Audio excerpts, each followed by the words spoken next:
বাংলাদেশের অর্থনীতিতে সুদি কারবার হওয়ায় আমাদের ইবাদত কোন পর্যায়ে চলে যাচ্ছে। ভাইরা আমার, আমাদের রাষ্ট্র সরকারে যারা যখন থাকে লোন নেয়, সুদি লোন, মাথা পিছু হারে আমাদের উপরে সেই সুদের হার বর্তায়। এইটার কারণে আমরা নিজেরা সুদ নিচ্ছি না, সুদি লোন নিচ্ছি না, সেজন্য আমরা গুনাহগার হব না, কিন্তু সুদের যে প্রভাব সেটা তো আমাদের মধ্যেও পড়বে, যেহেতু আমাদের জন্য নেওয়া হচ্ছে। এই জন্য মুসলমানের সন্তান হিসাবে সরকারে যারাই আসে তাদের কাছে আমাদের দাবি তুলতে হবে যে আমি দেশের নাগরিক হিসাবে আমার পক্ষ থেকে কোনো লোন নেওয়ার পারমিশন আমি দিচ্ছি না।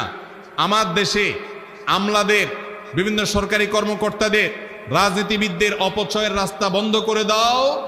দেশ ইনশাল্লাহ বিদেশিদের সুদি ঋণের উপর নির্ভর করতে হবে না।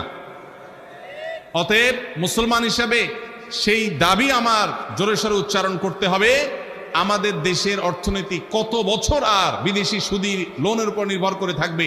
আমাদের পরে স্বাধীন হয়ে সেই সমস্ত দেশগুলো এখন এমন পর্যায়ে চলে গেছে যে আমাদের মন্ত্রীরা সিরিয়াল দিয়ে সেখানে তাদের কাছে কর্মী পাঠাতে হয়। মালয়েশিয়ার মতো দেশে আমাদের সিরিয়াল ধরে বসে থাকতে হয়।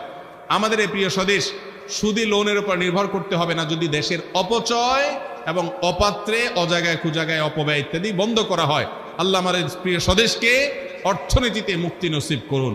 যতদিন আমরা অর্থনৈতিক মুক্তি নসিব না হবে আমাদের, ততদিন পর্যন্ত বিদেশিরা 10 টাকা লোন দিবে, 15টা শর্ত দিবে সাথে, আমরা মুক্তি পাবো না। আল্লাহ আমাদেরকে সেটার তৌফিক দান করুন। এই জন্য অর্থনৈতিক মুক্তির জন্য আমাদের নিজেদের সৎ হতে হবে এবং উদ্যোক্তা হতে হবে, পরিশ্রমী হতে হবে, দেশকে ভালোবাসতে হবে, দেশকে এগিয়ে নিয়ে যাওয়ার জন্য চেষ্টা করতে হবে। আল্লাহ আমাদেরকে তৌফিক দান করুন।